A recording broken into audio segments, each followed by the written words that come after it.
الحمد للہ رب العالمین والصلاة والسلام علی رسولہ الکریم اما بعد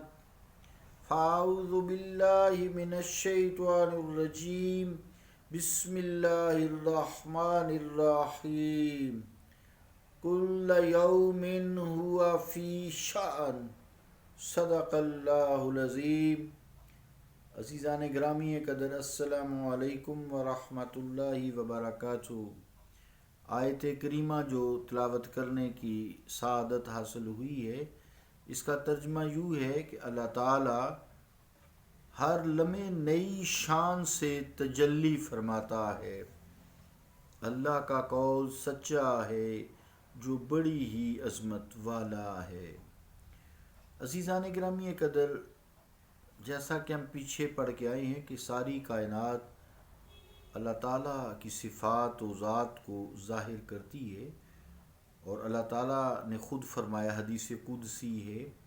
کنت کنزا مخفیہ فاحببت ان اعرف، میں چھپا ہوا خزانہ تھا، پس میں نے چاہا کہ میں پہچانا جاؤں، فخلقت الخلق، تو میں نے مخلوق کو تخلیق کر دیا۔ اس حوالے سے نصیر الدین نصیر چراغ گولڑا رحمۃ اللہ علیہ کے والد گرامی حضرت معین الدین چشتی المعروف بڑے لالا جی کا شعر ہے، سماعت فرمائیں، پھر اس کی تھوڑی سی تشریح کریں گے۔ فرماتے ہیں، تنزل کیا ذات مطلق نے جس دم تو ہر شکل میں ہو گئی ہے مجسم، یہ دلکش ادائیں یہ رنگین نظارے اسی کارگر کی یہ کاریگری ہے۔ شعر کا مطلب یہ ہے کہ جو ذات مطلق ہے، اللہ تعالیٰ کی ذات ہے، جب مخلوق کو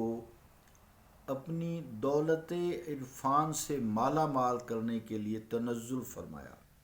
تاکہ مخلوق میری پہچان کرے، مجھے پہچانے کہ میں ان کا رب ہوں، میں وحدہ لا شریک ہوں، میری ذات و صفات میں کوئی شریک نہیں ہے، میں بے جسم ہوں، میں بے رنگ ہوں، میں ہر جگہ موجود ہوں، جدھر بھی تم دیکھو گے یہ مخلوق میں میری صفات ہی کو پاؤ گے۔ تو نتیجہ یہ نکلا پھر جس دن اللہ تعالیٰ نے چاہا، فخلقت الخلق، چاہا کہ کنت کنزا مخفیہ فاحببت ان اعرف، تو میں نے جب پسند کیا کہ میری پہچان ہو، جب اللہ تعالیٰ کا ارادہ ہوا تو اس کے نتیجہ میں مختلف شکلیں صورتیں متشکل ہو گئیں اللہ تعالیٰ کی ذات و صفات کے ساتھ۔ تو یہاں جو لفظ مجسم ہے، یہ اس کے لغوی معنی مراد نہیں ہے کہ جسم، تو اللہ تعالیٰ کی جو ذات ہے، ذات باری تعالیٰ ہے، وہ تجسم، جسم، مجسم سے پاک ہے، منزہ ہے، لہذا یہاں جو مجسم، جسم کا لفظ بمعنی متشکل ہوگا کہ اسی شکل میں اللہ تعالیٰ کی ذات و صفات کا ظہور ہوا، جس شکل میں کائنات کی ہر شے ہمیں ہر رنگینی کے ساتھ نظر آ رہی ہے۔ اب یہ اس طرح پھر درست ہوگا، ادروائز پھر اللہ تعالیٰ جسم سے پاک ہے، وہ پھر شرک لازم آتا ہے۔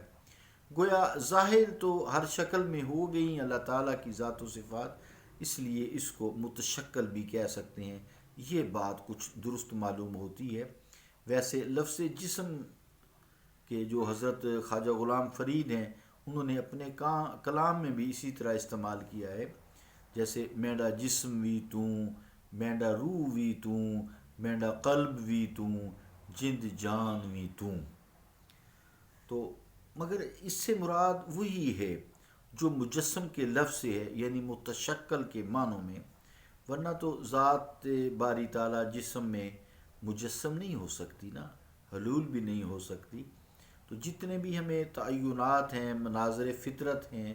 اور نگاہ تعین کی یہ دلکش ادائیں ہیں، یہ چال ڈھال لب و لہجہ ہے، ہر موجود کے سینے میں ایک دھڑکتا ہوا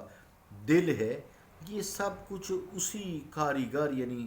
اللہ تعالیٰ کی جو بدیع ہے، اللہ تعالیٰ جو فاطر السماوات والارض ہے، بدیع السماوات والارض ہے، تو کل اللہ قانتون، ہر چیز اس کے سامنے اپنا سر جھکائے ہوئے ہے، یہ اسی صناع یعنی کاریگر اور کی کاریگری ہے، کارکردگی ہے، اسی کا ظہور ہے۔ اسی کو بقول شیخ سعدی رحمۃ اللہ نے فرمایا ہے، برگے درختان سبز در نظر ہوشیار، برگے درختان سبز در نظر ہوشیار، ہر ورقے دفتریست معرفت کردگار۔ ترجمہ کیا ہے کہ یعنی ہوشیار اور باخبر انسان کی نظر میں سبز درختوں کا ہر پتا ذات باری تعالیٰ کی معرفت کی ایک کھلی کتاب ہے، یعنی ان لوگوں کے پاس بصارت سے زیادہ دولت بصیرت کی ہوتی ہے، وہ چشم دل سے جمال قدرت کا مطالعہ کرتے ہیں اور پتے پتے میں اس کا پتہ لگا لیتے ہیں۔ ایسے لوگ اس شعر کا مصداق پھر کیوں نہ ہوا کرے، نوح ناروی مرحوم نے کہ اس طرف اس طرف نظر ڈالی، ہم نے ساری عمر یوں ہی ختم کر ڈالی، پتے پتے میں اس کو دیکھ لیا، ڈالی ڈالی پہ یوں نظر ڈالی۔ تو عزیزان گرامی قدر، جس کی دل کی آنکھ کھلی ہوتی ہے نا، اس کو اللہ تعالیٰ کی صفات ہر جگہ ہی نظر آتی ہیں، اور جو آنکھ کے بینا ہیں مگر دل کے اندھے ہوتے ہیں، وہ چہرہ مصطفیٰ صلی اللہ علیہ وآلہ وسلم دیکھ لینے کے بعد بھی شکوک و شبہات کا شکار رہتے ہیں، اندھیروں میں گمراہی کے اندھیروں میں بھٹکتے رہتے ہیں۔ اللہ تعالیٰ کرے کہ کسی کی گھٹی میں ابو لہب کی خاصیتیں نہ پڑیں، بلکہ نگاہ صدیقیت اور فاروقیت اور حضرت علی کرم اللہ وجہ شیر خدا، عثمان غنی جیسے ہستیاں اور بے شمار جتنے بھی صحابہ کرام اہل بیت کی ہستی ہیں، کہ ان کی کچھ خیرات عطا ہو جائے۔ آمین ثم آمین۔ گویا بقول امجد حیدر آبادی رحمۃ اللہ علیہ فرماتے ہیں، ہر سنگ ہے طور چشم بینا کے لیے، ہر سنگ ہے طور چشم بینا کے لیے، زنگی بھی ہے حور چشم بینا کے لیے، آما کے لیے نور میں بھی ظلمت ہے، ظلمت میں ہے نور چشم بینا کے لیے۔ تو اس ربائی میں حضرت امجد حیدر آبادی رحمۃ اللہ علیہ نے ایک عظیم حقیقت کو اجاگر کر دیا ہے۔ مطلب یہ ہے کہ جس کے دل کی آنکھ روشن ہو، اس کے لیے ہر سنگ طور ہے، ہر پتھر کوہ طور ہے، اور جس کی نگاہ بصیرت حقیقت و معنی حسن سے آگاہ ہے، اس کے لیے زنگی سیاہ فام بھی حور سے کم نہیں ہے۔ آنکھ کے اندھوں کی پتلی سفید اور نورانی ہوتی ہے، مگر عجیب اتفاق ہے کہ پتلی کی وہی سفیدی اور اس کی ضیاء آنکھ کے لیے بجائے نورانیت کے وجہ ظلمت ہوتی ہے، اور جن کی آنکھ بینا ہو ان کی پتلی بھی بظاہر تاریکی سے دکھائی دیتی ہے۔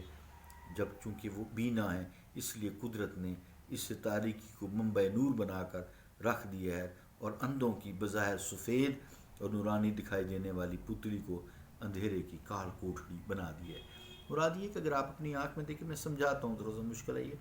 یہ آنکھ ہے نا، یہ آنکھ اس کے باہر ایک سفید ہے،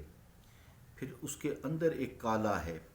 پھر اس کے بالکل سینٹر میں ایک کالا سا گول سا چھوٹا سا دائرہ ہوتا ہے۔ تو جب انسان کی نظر تیز ہوتی ہے، جوان ہوتا ہے یا بچہ ہوتا ہے، تو یہ بالکل کالی سیاہ ہوتی ہے۔ جو ایجڈ ہوتا جاتا ہے، یہ سیاہی سفیدی میں تبدیل ہونا شروع ہو جاتی ہے۔ یہاں کہیں بار زخم ہو جاتا ہے بظاہر سے تو وہ اندھا ہوتا ہے، دیکھ نہیں پاتا، جس کو موتیا بولتے ہیں۔ تو سفیدی بظاہر تو سفید ہے، روشن ہے، لیکن نظر تو نہیں نہ آتا، اور یہ کالی سیاہی بظاہر انتہائی گپ اندھیرا ہے، لیکن اس کی نظر اتنی تیز ہوتی ہے۔ اصل میں امجد جو حیدرآبادی ہیں یہ سمجھانا چاہتے ہیں، اس کی کوئی بات نہیں، یہ دل کی آنکھ جس کی بینا ہو، اس کو اللہ تعالیٰ کی ذات و صفات ہر جگہ ہی نظر آتی ہیں۔ عزیزان گرامی قدر، اللہ تعالیٰ کی ذات کو دل کی نورانی آنکھ سے ہی سمجھا جا سکتا ہے، جو مبدأ نور ہے، یا وہ ذات پاک جانتی ہے جو سراپا نور ہے۔ اللہ تعالیٰ ہمیں اپنی معرفت الہی سے منور کرے اور ہمیں اپنا عرفان بخشے۔ اللہ تعالیٰ ہمیں گناہوں سے بچائے اور نیکیوں کا رجحان پیدا کرے اور اپنی پہچان کرائے۔ صلی اللہ تعالیٰ علی رسول خیر خلقہ محمد وعلی آلہ و اصحابہ اجمعین برحمتک یا ارحم الراحمین۔